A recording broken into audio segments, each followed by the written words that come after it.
পাটের আঁশ থেকে ময়লা পরিষ্কারে ব্যস্ত পাট চাষি ও শ্রমিকরা। অন্যদিকে জাগ দেয়া পাট থেকে আঁশ ছাড়াচ্ছেন অনেকে।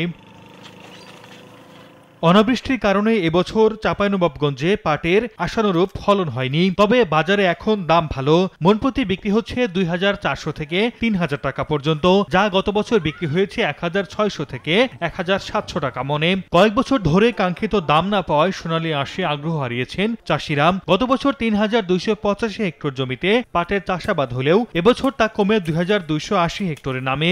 ভালো দাম ও সরকারি সুযোগ সুবিধা পেলে আগামীতে পাট চাষাবাদ বাড়বে বলে জানান চাষিরা। পাটের পরিমাণ একটু কম, কিন্তু লাভের আশঙ্কাটা বেশি। গত বছর পাটের দাম খুব কম ছিল, এরকম দাম বেশি আছে। এরকম যদি থাকে বাইরে থেকে হয় তাহলে অবশ্যই লাভবান হতে পারবে। পাট চাষে আগ্রহী করতে চলতি মৌসুমে ১,২০০ কৃষককে সার বীজ দিয়েছে কৃষি সম্প্রসারণ অধিদপ্তর। সোনালী আঁশের সুদিন ফেরাতে প্রণোদনা ও পরামর্শ দিয়ে সহযোগিতার আশ্বাস কৃষি বিভাগের। পাট পচানোর জন্য যে পানিটা দরকার ছিল সেটি এখন কৃষক ভাইদের জন্য সহজে পাচ্ছে। পাটের গুণগত মানটাও ভালো হবে এবং সেই পাটটা তারা খুব ভালো দাম পাবে। জেলায় চলতি মৌসুমে পাটের উৎপাদনের লক্ষ্যমাত্রা নির্ধারণ করা হয়েছে ৮,৮২০ মেট্রিক টন। সময় সংবাদ, চাঁপাইনবাবগঞ্জ।